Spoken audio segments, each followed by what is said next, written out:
estaría bueno arrancar de alguna manera por el origen, ¿no? Por el origen mismo como de la humanidad. A veces, bueno, ¿qué tiene que ver? ¿Qué me está hablando? ¿De la célula? ¿De la primera célula? No de la célula. Todos somos seres sexuados, eso lo sabemos, todos tenemos vagina o pene, somos seres sexuados, tenemos deseos. Y muchas veces lo que más cuesta como pensar y traer a tierra es de dónde venimos, ¿no? Sí. Todos nacemos de una madre que fue fecundada por un padre, que en la mayoría de los casos fue a través de una relación sexual, y eso ya nos genera pudor, nos genera tabú. ¿Por qué? En realidad todas y todas venimos de muchas formas, evidentemente que como especie dimórfica, o sea que tenemos dos sexos, venimos de la unión de un óvulo y un espermatozoide. Esta es la forma sexuada que tenemos nuestra especie de reproducirnos. Esto es una forma biológica, una forma bioquímica, si ustedes quieren, de células que se unen. Pero evidentemente que el ser humano, como un ser netamente cultural, tenemos ahí la diferencia con las otras especies animales, que bueno, que ellos parecen estar más conectados con una supuesta sabiduría de la naturaleza que el ser humano perdió, y creo que el mito de origen judío-cristiano un poco lo trae, me parece en ese sentido bastante sabiamente. Algo dejamos atrás, algo tuvimos que olvidar de nuestra naturaleza, vaya a saber dónde está esa naturaleza, pero el ser humano es cultura en tanto crea cultura, en tanto crea símbolos, en tanto crea formas de vincularnos. Y todas las personas somos sexuados y sexuadas. Los niños y las niñas son personas sexuados y sexuadas. Las personas adultas mayores son sexuadas y sexuados. Las personas con discapacidad de todo tipo, tanto intelectual como motora, son personas sexuadas y sexuadas y que tienen sexualidad y que tienen erotismo. Me pongo un poquito enfático respecto a esto porque es una cosa como súper importante para partir, ¿no? Sí, que claro. tengamos, me parece que tengamos en cuenta. Reconocernos, sí, ¿no? Sí. En seres sexuados. Tomamos también el ser personas sexuadas en el sentido no solo que tenemos dos sexos, sino también que tenemos sexualidad. Es un derecho humano básico e inalienable. Todas las personas tenemos derecho al placer sexual. Todas las personas, desde que nacemos hasta que nos morimos. Rubén, incluso nuestros padres tienen derecho. Vos decís, no, a mí me trajo la cigüeña. No sé, nadie quiere saber, nadie quiere enterarse, pero pasa eso, ¿no? A mí me trajo la cigüeña en realidad, ¿no? Pero bueno, no. No nos trajo la cigüeña, lamento si alguien todavía lo pensaba, pero no. Pero a lo que voy, los niños y las niñas son personas sexuadas, tienen sexualidad. La gente que acá tenga hijos, sobrinos, ella está en contacto con niños y con niñas, sabe que tienen un cuerpo que es sexuado, un cuerpo que al cual, digamos, estimulan a nivel de sus genitales. Es conocida para todos y todas que estamos acá el tema, por ejemplo, de la masturbación en niños y en niñas, que no lo queramos ver a veces o que nos hagamos los distraídos o distraídas, no importa el rol que tengamos dentro de la familia, no quiere decir que este fenómeno no exista. Los niños y las niñas también, por ejemplo, tienen juegos sexuales. Aquí estoy hablando más bien, no va tu pregunta, no estoy hablando tanto de, digamos, cómo venimos, sino más bien la manifestación de la sexualidad en los niños y en las niñas. Empieza temprano, claro, empieza de siempre. Exacto. Pero ustedes fíjense, si le decimos, un nene de 3 años, 4 años, que empiezan además a esa edad, una nena, no importa, con las preguntas, ¿no? Por parte ven personas embarazadas, ven mujeres con panzas, entonces evidentemente, ¿qué pasó ahí? Porque el embarazo generalmente produce obviamente un cambio dramático a nivel del cuerpo. Ven esa panza y dicen, ¿qué pasó ahí? Si es que el niño o la niña no ha sido esclarecido o esclarecida aún en referencia a estos temas. La primera pregunta que aparece es, ¿qué tenés ahí? ¿No? Bueno, ahí hay un bebé que está en formación. Evidentemente que si vos empezás por ahí, van a seguir una serie de preguntas y esto va a depender del vínculo que vos tengas con el niño o la niña. ¿De dónde sale? Primero, ¿cómo entró? ¿Por dónde sale? Claro, ¿cómo entró? ¿Cómo se metió allí? ¿Cómo entró ahí? Bueno, los niños no entran. Primero que no están en la panza de la mamá, están en el útero de la mamá y es importante. La mamá o, yo prefiero decir la progenitora, que es aquella, o la gestante. Con las técnicas de reproducción asistida, yo no quiero ahora marear mucho, la cosa se ha complicado mucho, porque podemos tener una mamá que es progenitora, o sea, que aporta sus genes, podemos tener una mamá que es gestante y podemos tener una mamá que es la que educa y la que cría. Ahí ya tenemos 3 mamás. Sí. Pero bueno, vamos a suponer, de la forma tradicional, está en la panza, está en el útero. ¿Cómo entró? Si el niño o la niña pasa a la siguiente pregunta, que es una pregunta temida, vamos evidentemente a tener que hablar de las relaciones sexuales. ¿Qué contestamos, Rubén? Y dependiendo de qué edad, ¿qué tenemos que decir? En relación a eso, básicamente el tema es la naturalidad. Pero claro, decir naturalidad y obligar a la espontaneidad es como bastante difícil, ¿no? Si ustedes les digo ahora, sean espontáneos, sean espontáneas, es como una actitud como un poco forzada, ¿no? Las actitudes que tenemos en general a nivel de la educación de niños y de niñas, y con actitud me refiero a veces esa cosa más dura, que imposto la voz, que pongo el cuerpo más duro, que le hago sentir al niño y la niña que entró a preguntar o entró en un tema que es distinto. Yo le puedo hablar de la caca, del pichí, le puedo hablar de vamos a pasear, le puedo hablar de los ruidos que siente o lo asustan, de los cucos. Pero parece que si entramos en esto la cosa es distinta. Incluso hasta podemos hablar abiertamente con el tabú que implica hasta de la muerte. Se murió el abuelito, se murió el pececito, se murió el gatito. Y eso que la muerte es un peso para nuestra cultura que tabuiza la muerte de una forma bastante fuerte. Bueno, con lo sexual te vemos con mucha pavada. Entonces prescribir la naturalidad y la espontaneidad es bastante difícil. Entonces, claro, muchas veces la familia tiende a responder desde un lugar bastante acartonado. Y eso es lo que el niño y la niña captan. Que ahí hay algo distinto. Ahí arranca el tabú, ¿no? Exactamente. Piensen ustedes, seguramente si hacen, no vamos a hacer ahora, pues no podemos hacer una regresión ni una relajación para recordar etapas de nuestra vida cuando éramos niños y niñas, pero es muy posible que ustedes se recuerden que sabían que ciertas prácticas sexuales, incluso cuando eran niños y niñas, estaban mal, pero ni siquiera sabían por qué estaban mal, ni siquiera sabían qué quería eso decir algo sexual. Es interesante porque la educación represiva que recibimos y prejuiciosa que recibimos le indican o le informan al niño primero la prohibición antes de que el niño sepa qué es lo que se le está prohibiendo. No sé si me explico lo que quiero decir. Lo cual evidentemente es como muy grandote lo que estoy diciendo porque incorporamos primero la prohibición antes que la posibilidad de decir, che, me están, en realidad esto, por lo menos lo viví, no me dejan de vivirlo y me avisan que esto está prohibido. Siento hasta vergüenza de esa práctica cuando ni siquiera sé qué práctica es. Sí. ¿Se entiende? Sí. Claro, que ahí tenemos que, vos me preguntabas el tema de las edades, ahí también tenemos que ver mucho en qué momento el niño y la niña están, en qué edad están, porque ahí tiene que ver también con el desarrollo no solo emocional, sino también cognitivo, para que puedan entender. Pero si toco el tema cognitivo, en muchos adultos y adultas, cognitivo tiene que ver con pensamiento, o sea, la capacidad del niño para poder entender conceptos, hacer abstracciones que en las etapas de la infancia primaria no hace, esto se logra recién en la adolescencia, la posibilidad de abstraer, pero sin embargo, hay gente que le dice a un niño o una niña de 4 o 5 años, tus padres hicieron el amor. Como tus padres se aman y se aman mucho y siempre se aman y el amor parece funcionar como una especie de pantalla o pancarta, porque como no me animo a hablar de las relaciones sexuales, le encajo el amor como una manera de que supuestamente me diga lo que no puedo decir. Justifica. Hicieron el amor. ¿Qué será, no? ¿Qué será para un niño hacer el amor? ¿Cómo se hace el amor? Para un niño o una niña de 5 o 6 años, 4, hacer, yo hago, tomo y hago esto, es una acción motora. Esto es una abstracción. Sin embargo, creemos que los niños lo van a entender. Tenemos mucha dificultad para poder hablar de las prácticas genitales. Creemos, con esta idea de que el niño, de que la niña es inocente en un sentido, como la cultura lo admite, ¿no? Aún sin que no sabe, ¿no? Esto vuelve a remitir a un mito de origen judeocristiano que está muy metido en nuestra cultura, donde no se sabía algo y cuando se supo, se cayó en pecado, por decirlo de alguna manera, y esto lo tenemos muy pensado también para los niños y las niñas. Entonces, parece que el no saber los vuelve inocentes y por tanto los vuelve más puros. Gente, la sexualidad no ensucia a nadie. La sexualidad no es algo malo.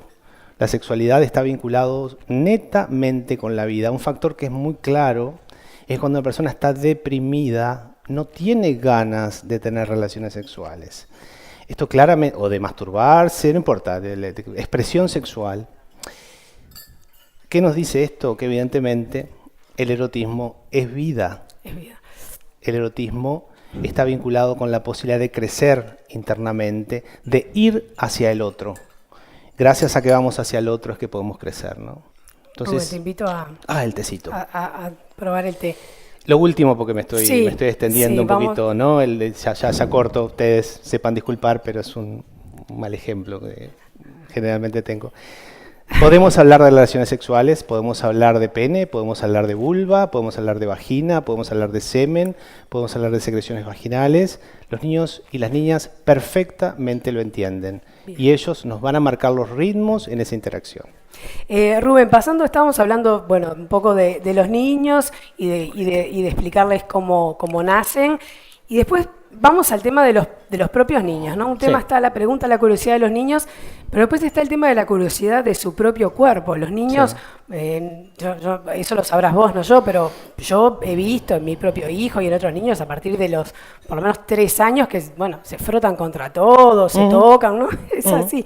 Y muchas veces uno tiende, en la mayoría de los casos, a, ¿qué estás haciendo? O en el mejor de los casos, quizás la gente como más moderna de repente decir, bueno, no lo hagas en público, claro, hacelo en privado, pero ese es un punto, Rubén, porque a todos los que tenemos hijos, sobrinos, hermanos o lo que sea, lo hemos visto y no es fácil de manejar. Mirá, está mal que se toquen, hay que corregirlos, hay que guiarlos de alguna manera. Está muy bien que se toquen, está muy bien que te toquen porque conocen su cuerpo, experimentan las sensaciones de placer. El placer, además, sentir placer sexual permite también un desarrollo a nivel neurológico, el niño está creciendo, entonces la experimentación de placer también a nivel de la zona genital le permite vincularse con su cuerpo de otra manera, desarrollan ramificaciones neuronales que son como muy importantes. Muchas investigaciones indican, por ejemplo, que las situaciones traumáticas, y esto es lo grave, estamos hablando de situaciones feas que los niños y las niñas viven, generan lo que se llama una poda neuronal. ¿Qué quiere decir poda, de podar neuronal? Que las ramificaciones neuronales durante el desarrollo, cuando un niño o una niña vive en situaciones traumáticas, se cortan, se podan. Cuando el niño o la niña se siente bien, se siente a gusto, siente que experimenta su cuerpo, que le da placer lo que hace, juega con su cuerpo, porque no es más que un juego, no es como lo vivimos los adultos, las ramificaciones neuronales fluyen, brotan, están vivas en definitiva, y hay un muy buen desarrollo cerebral. Por tanto, si yo reprimo, y sobre todo si reprimo de una manera que avergüenzo al niño por lo que está haciendo, el niño y la niña van a aprender que su placer sexual es algo que no solo que está mal, sino que también admite el enojo, el desprecio y el asco de una figura de apego tan importante como mi papá, mi mamá o quien haga de. Bien, clarísimo. ¿Se entiende el mecanismo psicológico que se juega, más allá de si es correcto o no reprimir? En todo caso, obviamente, no se hace en público esto. Yo no hago caca, no hago pichí en público. Digo, en todo caso, vamos y lo hacemos solitos, solitas. Sí, en nuestro momento privado. Exactamente. Por lo menos a esa edad, en nuestro momento privado. Sigamos en las etapas de la vida, Rubén. Sí. La adolescencia, qué momento, sí, ¿no? Las hormonas explotan, los chiquilines se vuelven... Acá me parece que los cambian, como dice mi madre, es como que viniera alguien, te robara a tu hijo y te lo devolviera unos años después, ¿no? Desaparece en ese momento ese hijo divino que vos tenías, que lo abrazabas, que te entendía, que era tu compañero, desaparece, se vuelve una especie, ¿no?, de bicho raro. Pero más allá del bicho raro en su comportamiento a un montón de niveles, a nivel corporal, a nivel sexual, no entienden necesariamente lo que están pasando. No. ¿Qué es lo que pasa ahí? Bien, la pubertad. ¿Y cómo manejarlo, no? No se sabe qué pasa a nivel hipotalámico. El hipotalámico es es un órgano que tenemos a nivel cerebral, en la base del cerebro. ¡Pum! En un determinado momento se despierta y no se sabe bien por qué. Depende de las edades.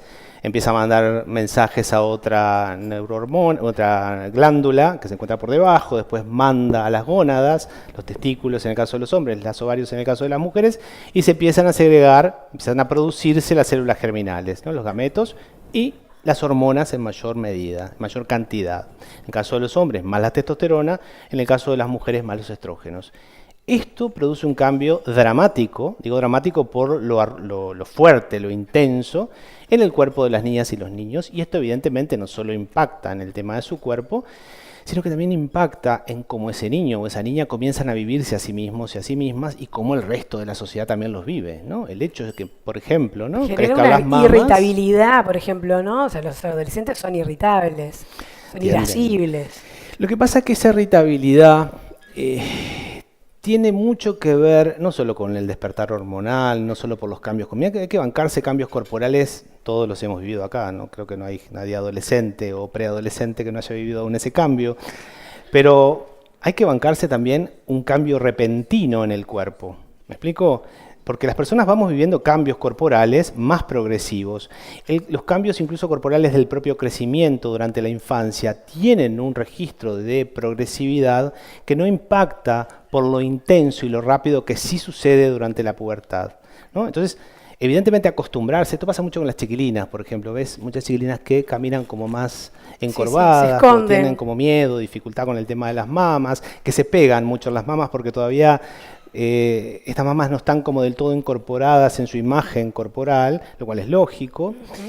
Y esta irritabilidad genera también una necesidad como de separarme también de mis padres o de las figuras referentes de la familia que hagan, porque intento estar más grande. Entonces, bien, te voy a responder mal, te voy a de alguna manera hacerte sentir que no te necesito tanto. Si es que tuve un buen apego contigo, como mi mamá o mi papá, si vos de alguna manera me diste poca bola, depende. Va a depender cómo viva mi adolescencia. Quizá me vuelva hiperautónomo o hiperdependiente o me cueste crecer. Sí, bueno, el tema de la adolescencia da para toda una charla más, pero bueno, vamos a seguir para adelante y vamos a meternos ahora en lo que es venimos hablando de sexo desde el comienzo, pero en el sexo propiamente dicho, ¿no? Sí. El vínculo entre el sexo, el placer, el amor, está todo eso vinculado, son sine qua nones, digamos, se necesita amor para tener un mejor sexo, se siente placer cada vez que tenemos sexo, tenemos que sentir placer cuando tenemos sexo,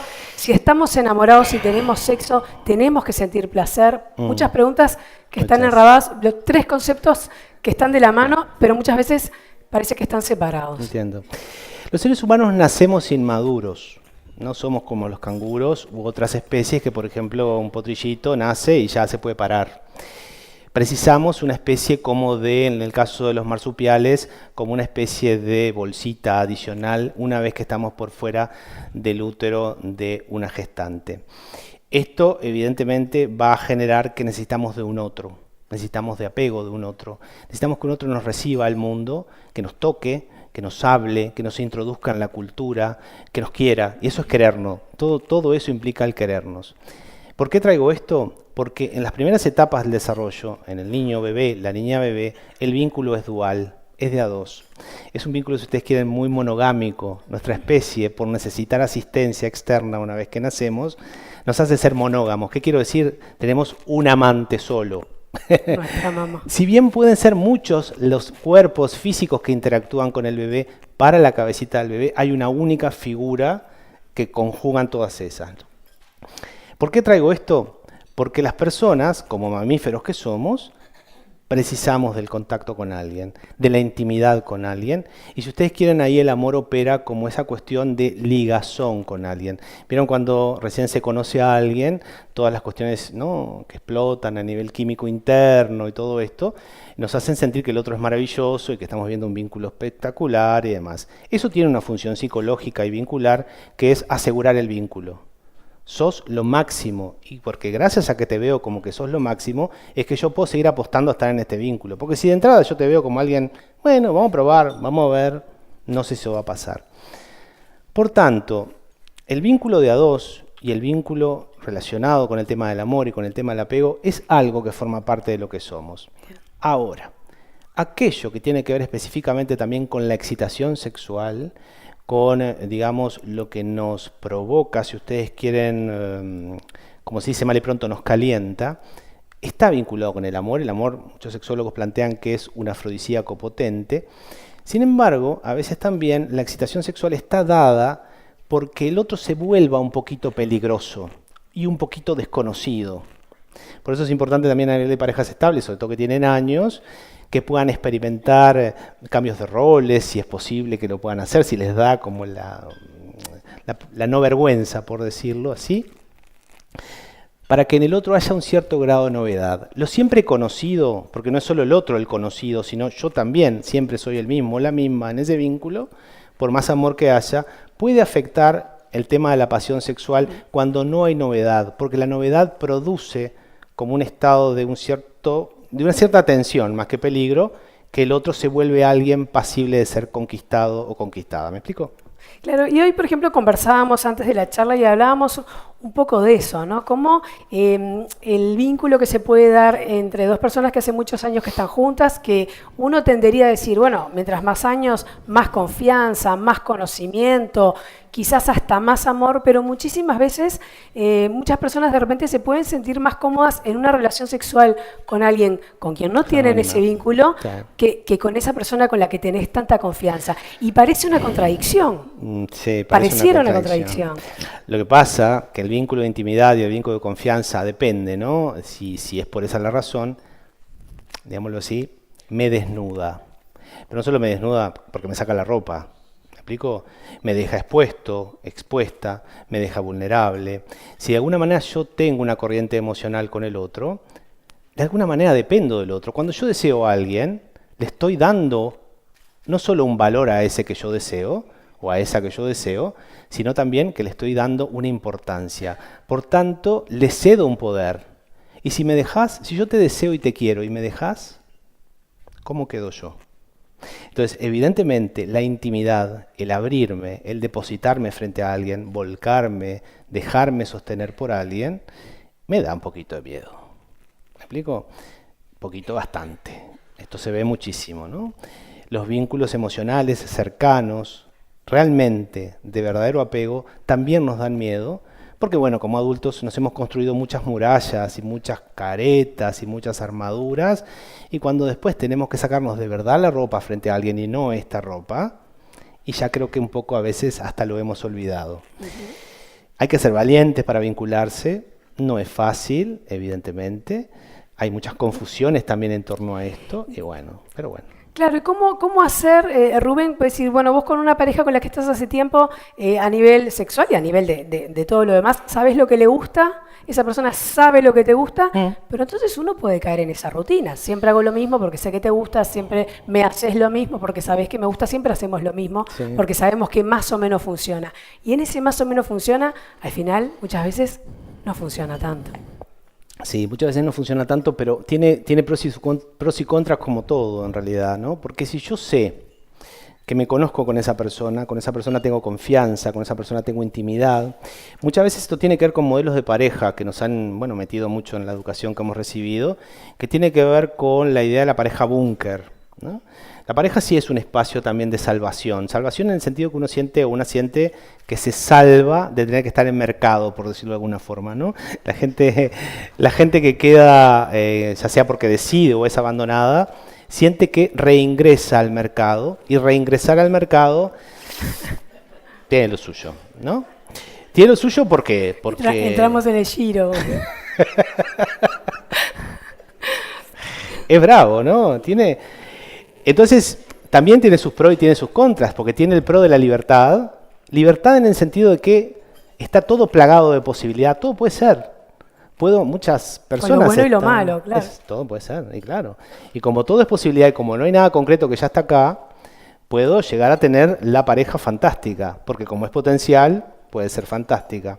Ahí hay mucha libertad, pero también hay mucho miedo porque se abre un gran cosmos que uno no sabe.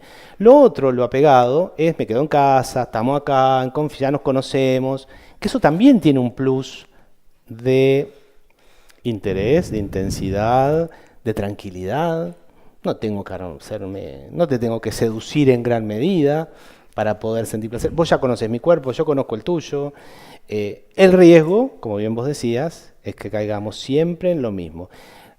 Las zonas de confort son peligrosas en todos los ámbitos. Siempre tenemos que estarnos forzando un poquito a que nos venga un poquito de miedito para que podamos ampliarnos y cambiar un poco en las situaciones que vivimos, en cualquier tema, sexual. No, en el trabajo, en cualquier otro tema, claro, la zona de confort siempre es peligrosa. Exactamente.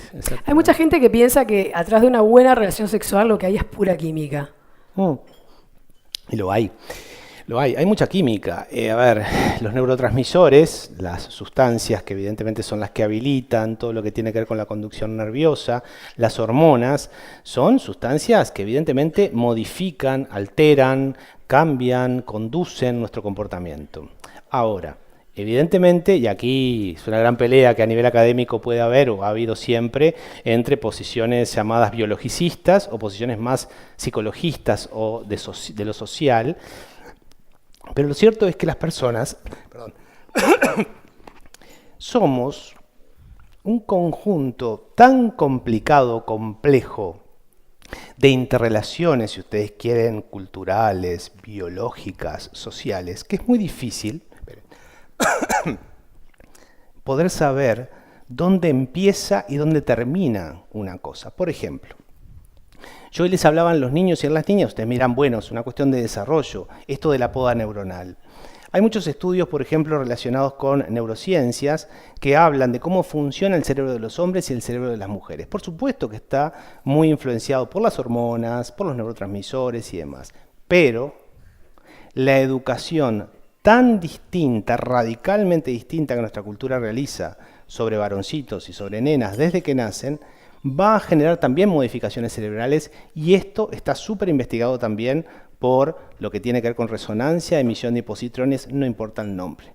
Nuestro cerebro cambia por efecto de la educación.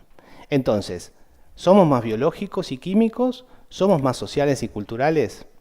Y no seguimos peleando en estas cuestiones académicas.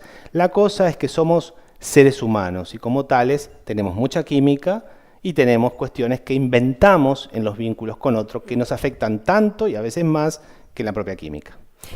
Si en una pareja, en definitiva, parece que insisto con el tema, ¿no? Si en una pareja, en definitiva, el deseo se pierde, tras los años, tras la maternidad, que ese es otro gran tema, ¿se puede recuperar? Sí, claro que sí. Sí, se puede recuperar. Sí, claro que sí.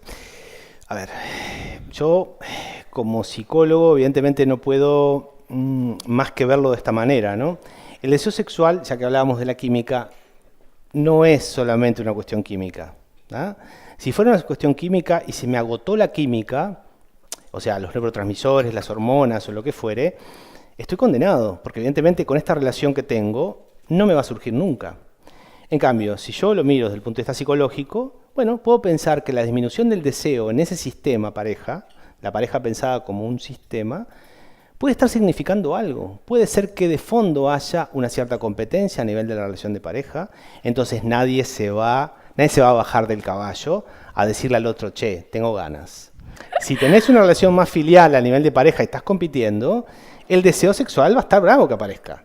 Porque alguien tiene que ceder y porque es un interjuego entre largo y suelto, largo y suelto, largo y suelto. Entonces, ahí excede la química y la falta de deseo es un síntoma de que algo está pasando a nivel de esa pareja, que con algo no quiere decir malo, pero que aprendieron una interacción que capaz que está bueno que se modifique. ¿Es muy común eso de que los problemas se arreglan en la cama? Para nada. No, para nada. Eso para mí, me animo a... Muchas gracias. Me animo a decirlo que es no estoy de acuerdo para nada. Me parece que es un mito, que en todo caso es una mirada muy masculina, hegemónica. A los hombres nos educan mucho en relación a, y eso genera incluso también modificaciones cerebrales, mucho a esto de que queremos siempre, no importa qué, todo bicho que camina va a parar al asador. Entonces es un poco el mensaje que hay. Y es mentira.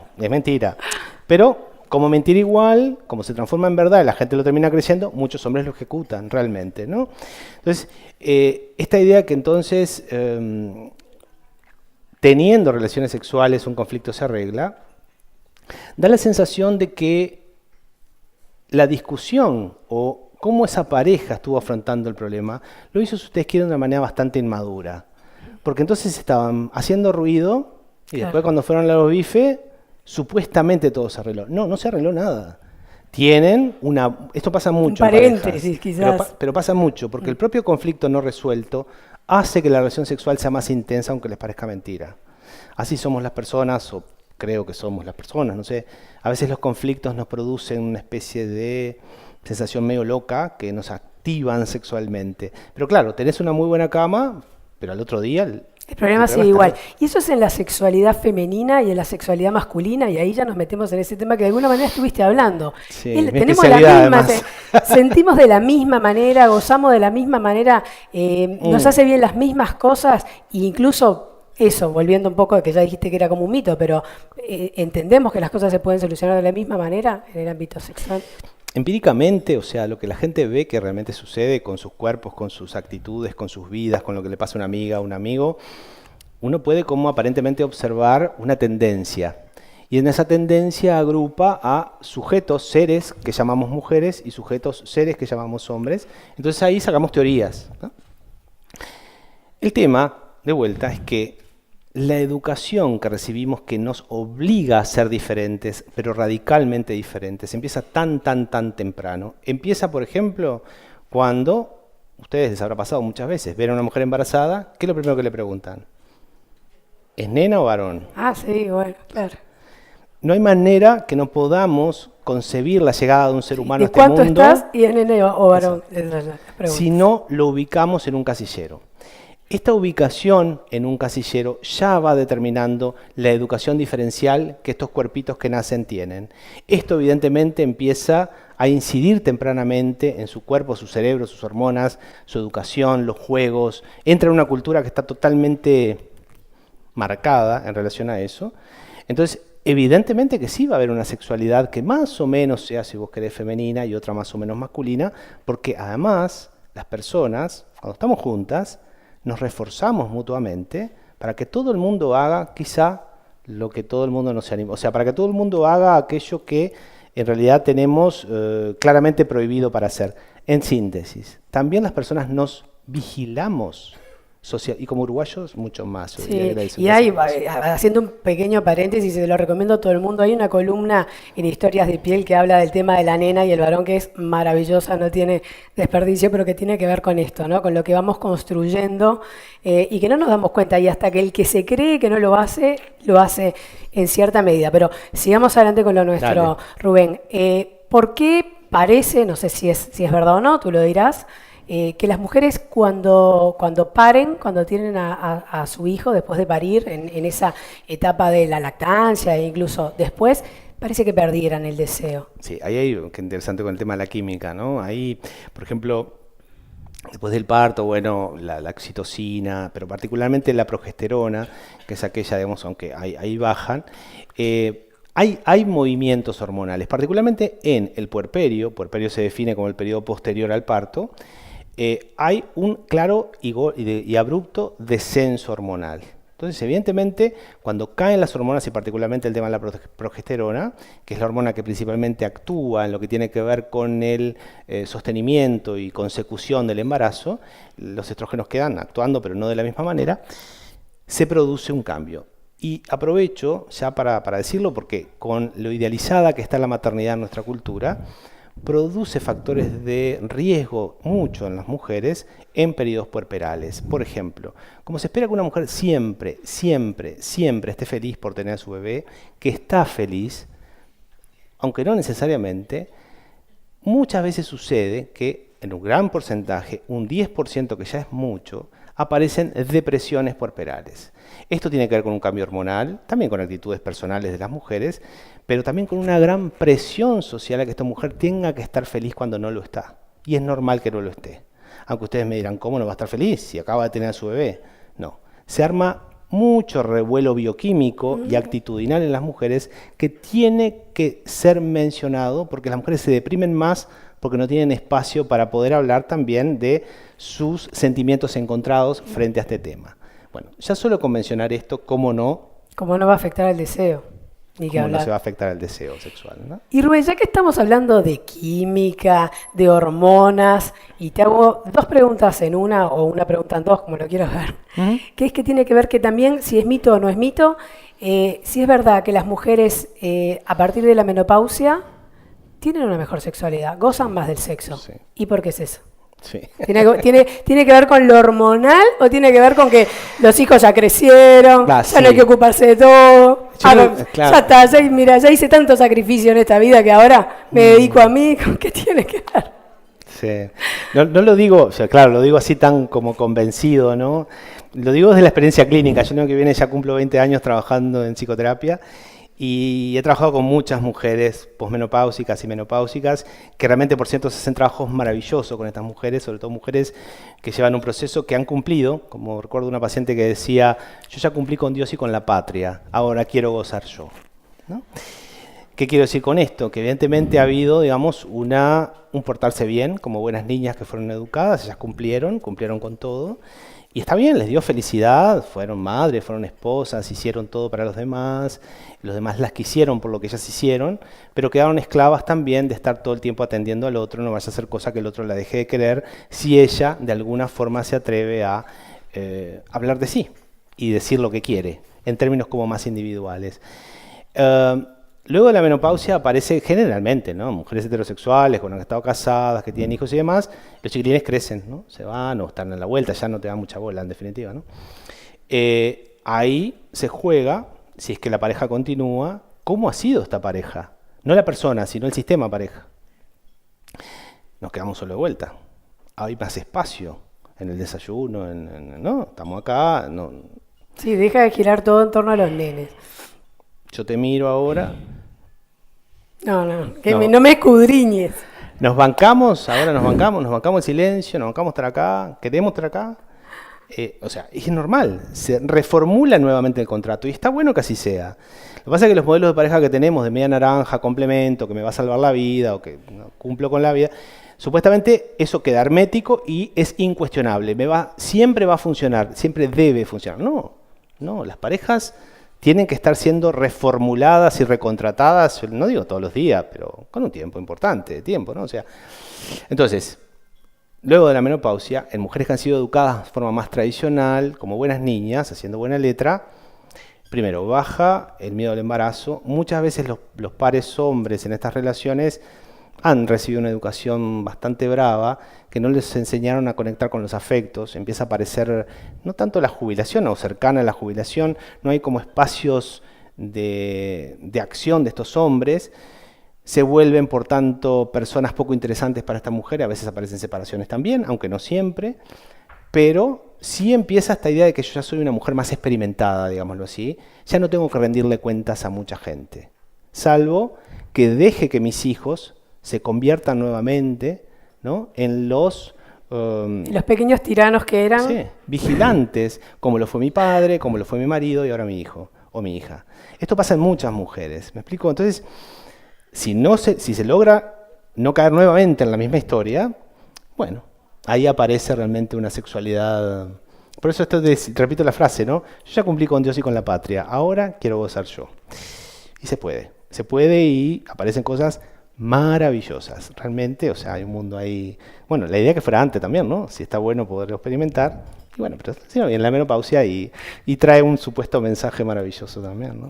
Rubén, hay algunos caballeros acá también, así que bueno, podemos también hacer preguntas vinculadas a ellos y también a la sexualidad y también al tema de la edad y la sexualidad. Un hombre que, qué sé yo, vamos a poner simplemente por poner una edad, a partir de los 60, de los 65 años, de los 70. Sí. ¿Cómo tiene que ser su sexualidad? ¿Qué es lo que puede esperar de su sexualidad? ¿Aumenta el deseo, disminuye el deseo es el mismo? Bien, el deseo no tiene por qué afectarse ni en hombres ni en mujeres. Se afecta, si ya me vas a edades ya de adultez mayor, tiene mucho que ver con que el lugar social que la adultez mayor tiene en nuestra cultura. No es un lugar muy feliz, lamentablemente, ¿qué le vamos a hacer? Es una sociedad muy vinculada con lo juvenil, con el consumo, con que tenemos que estar como siempre bien. El deseo no cambia y las ganas realmente de vincularse sexualmente, no importa si es de manera genital, no importa eso. Lo que pasa es que tenemos una cosa muy marcada que relación sexual es poner en acción los genitales y no de una determinada manera. Y eso es mentira. Podemos expresarnos sexualmente de miles de millones de maneras posibles, pero bueno, la educación nos ha condenado a creer que solamente expresamos la sexualidad de una manera posible. Por tanto, el deseo nos afecta. Lo que sí obviamente se va a afectar no malo, sino que se ve tocada, porque como se ve tocada en todas las funciones del cuerpo, de la vida además, es nuestra excitación y nuestra capacidad de respuesta física, y particularmente en los hombres. Porque los hombres, a diferencia de las mujeres, tenemos un genital que es externo y que para que logre la erección requiere un mecanismo que se llama hemodinámico, que es que ingrese sangre, que ingrese más sangre de la que sale. Bueno, aquí tenemos arterias, tenemos venas, tenemos muchas cosas en juego, que eso va a cambiar. El problema con esto es que la educación que los hombres recibimos es una educación idealizadamente centrada en un muchacho de 18 años. ¿Está? Y es irreal, no solo que es irreal, sino que es suicida para un hombre grande. Claro. ¿Se entiende? Todos pasamos de largo de los 18. Es suicida. Pero es suicida, y lo digo literalmente, no que se suicide, pero va a enfrentar que su realidad obviamente dista mucho de la reacción inmediata de un muchacho de 18 años, que dicho sea de paso se ve muchas dificultades con la erección, cada vez en gurises más jóvenes, porque bueno, estamos en una sociedad que supuestamente está totalmente liberada, y todo el mundo habla de sexualidad y todo el mundo supuestamente feliz sexualmente, pero la gente cada vez tiene menos relaciones sexuales y las tiene de manera más rápida, mecánica, con sustancias arriba, además, y más. Así que sería interesante que nos replanteáramos a qué libertad hemos llegado, no es para volver a lo de antes, por favor, ¿no? Pero sí replantearnos cuál es la idea de libertad que tenemos. Pero en síntesis, con los hombres tenemos mucho para hablar, no es por mencionar mi libro, pero en uno de mis libros yo me centro mucho en eso, porque en los años de trabajo con hombres hay mucho para hablar, mucho. Y hemos hablado en general mucho más de las mujeres, ¿no? Los hombres hay mucho para decir, pero no estamos educados para eso y nos da como vergüenza de alguna forma hablar así abiertamente de lo que nos pasa por adentro, ¿no? Pero bueno. Hay muchos temas y tenemos que ir redondeando, pero Dale. hay algunos temas que no quiero dejar afuera y quizás estemos retrocediendo un poco en la charla y nos centremos nuevamente en las familias. Lo que pasa es que todos pertenecemos a alguna familia de alguna manera, entonces siempre está el tema de la familia de distinta manera, si los niños, si la sexualidad, si se tocan, si el embarazo. Hemos hablado de muchas cosas.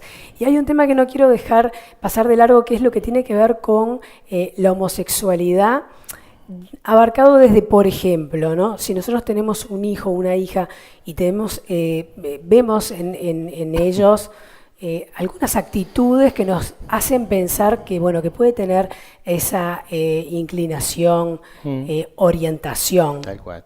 Interesante lo que preguntás, porque nosotros en Historias de Piel hicimos un tema que es familias diversas, ¿no? Vieron que generalmente la idea de familias diversas se asocia solamente a familias llamadas homoparentales, con 2 papás o 2 mamás, en un país que además hace muchos años que tiene la ley de matrimonio abierta a todo el mundo, como debe ser democráticamente. De todas maneras, todas las familias han sido y son diversas, porque todas las familias, por más normales, si ustedes me permiten el término, para mí a esta altura de mi vida es mala palabra, tienen la potencial de tener un hijo, una hija gay, lesbiana o trans. Así como puede haber diferente tipo de variedades y variaciones dentro de la familia. Es un mito pensar que la diversidad solamente aparece en las nuevas familias. Diversidad hubo siempre, pero cada familia lo gestionó de la manera que pudo. La más de las veces mal, por decirlo de alguna forma, ¿no? Yo qué sé, expresiones terribles de gente que dice, prefiero que mi hijo no sea asesino, que sea gay o lesbiano. Barbaridades como esas se siguen escuchando lamentablemente. Por tanto, si la familia se piensa solamente normal y cree que lo diverso va por otro lado, está poco instrumentada para enfrentar situaciones como esta. Si aparece un hijo o una hija gay, lesbiana o trans. ¿Se entiende? O sea, no hay elementos. No está preparado, no sabe cómo manejarlo. Esto lo que va a provocar, en principio, es lo que se llama un duelo. En psicología hablamos de duelo cuando perdemos algo. ¿Qué es lo que perdemos? El ideal de la pareja, de la familia, que bueno, pensábamos que todo iba a ser igual. Sí, nos imaginábamos a nuestro hijo varón, casado, teniendo hijos, bla, bla, bla. Y de repente eso también puede ser, pero de otra manera. De otra manera, exactamente. Entonces, esas cuestiones hay que reformularlas y lleva un tiempo. Y lleva un tiempo de sufrimiento también. Por más open mind que esta familia sea, implica igual un espacio de sufrimiento, porque hay que apartarse y alejarse del ideal que sigue siendo heterosexual. Entonces, evidentemente, por más leyes incluso que hayan, nos va a llevar un tiempo todavía como sociedad poder realmente incorporar la diversidad en su amplio sentido, no solo diversidad por lo homosexual o lo bisexual, sino diversidad étnico-racial, porque ¿qué pasa, por ejemplo, si tu hija se aparece con un novio negro? Si es que tu familia es blanca, o si tu familia es negra, se aparece con un hijo blanco, con un novio blanco. Esto, lo interracial, sí, se o supone elige que una está. carrera vinculada tradicionalmente al otro sexo, que también Por ejemplo, pasa, por que ejemplo. miles de entrevistas yo he hecho de gente, no, lo que me costó a avanzar en este mundo, que mi familia me apoyara, bueno, tiene que ver también con eso, con los modelos tradicionales, ¿no? Abrir la cabeza sería Abrir la la consigna, cabeza. ¿no? Para cerrar ya esta charla, Rubén, volviendo al tema de la familia y ya cerrando, han cambiado los modelos de familia. Por un lado siguen siendo tradicionales, como decís, pero por otro lado, bueno, de repente en la época mía no tanto, cuando yo era más joven, pero por ejemplo en la época que mi madre era más joven era como impensable que su novio fuera a su casa, se quedaba a dormir cuando ella tenía, no sé, 17 años, Claro. cosa que ahora es de los 17 años, que no te dejen que tu novio se quede en tu casa, ya es de bicho raro, ¿no? Sino antes. Entonces, ¿cómo se maneja eso? Pasa Está que bien, antes- hay una edad en la cual uno tiene que habilitar, está bien que se quede en casa el novio de la nena, pero que duerma en el otro cuarto. ¿Cuándo la dejo dormir con él? Entiendo. Ejemplo. Igual comparar una época anterior con la actual es un poco delicado también porque antes en realidad había libertad si era el nene, no con la nena. O sea, lo que se Sí, cuidaba... viste que mi ejemplo además fue ese. Uno tiene la educación, tal cual. La tradicional, educación pero es que verdad. teníamos y tenemos implica que a los hombres vía, a las mujeres no. Lo cual no quiere decir tanto reprimir como dejar vía libre, puede ser muy nocivo en cualquiera de los dos casos. Hoy, de alguna forma, yo diría, esto ha cambiado por supuesto, hoy yo diría que las figuras adultas deben, y yo sé que me pongo como un poco solemne y demás, pero tiene que ver con lo que se ve en general, que está vinculado con la soledad de los adolescentes y las adolescentes, deben recuperar su posición adulta, deben recuperar su posición de autoridad, pero no de autoridad de padres terribles, ni de jefes que te van a sancionar o castigar, sino de figuras solventes, que no se van a desintegrar porque no saben qué hacer. Yo entiendo que en la adolescencia es muy difícil, porque son situaciones nuevas que hay que enfrentar, pero el adolescente, de alguna manera, el adolescente tiene que sentir que hay límites, y que esos límites son estructurantes de que hay un adulto sólido, al cual él o ella pueden recurrir ante una sensación o una vivencia de inseguridad. Si al lado tienen a un papá, una mamá, que es un hermano en realidad a nivel vincular, se imagina la soledad que ese adolescente o esa adolescente puedan estar viviendo. De la misma Bueno, manera que tiene si una es referencia. inaccesible. Exacto. Por tanto, si yo te reprimo de una manera abismal, te estoy dejando solo o sola. Si te digo de ninguna manera nada y te prohíbo todo, te dejo sola. Si yo te dejo que hagas lo que quieras, vení con quien quiera, todas las veces que quieras, no me importa, también te estoy dejando sola y solo. ¿Se entiende? Sí. A tu merced, porque todavía sos adolescente y por tanto todavía hay ciertos elementos no de tutelaje, como el tutor de una planta, ¿vieron? No para eso, sino una función adulta que tenga que ver más bien con una contención, que eso en definitiva se trata, y después el chiquilín o la chiquilina va a actuar de acuerdo a su propio criterio sobre si tener o no tener relaciones sexuales a determinada edad, o cuándo, o cómo, ¿no? Ni que hablar. Da para muchísimo más, Rubén. Ha sido un placer para mí esta entrevista con todo este público acá. Voy a pedir luego vamos a abrir una ronda de preguntas, pero voy a pedir un fuerte aplauso para ti. Yo también.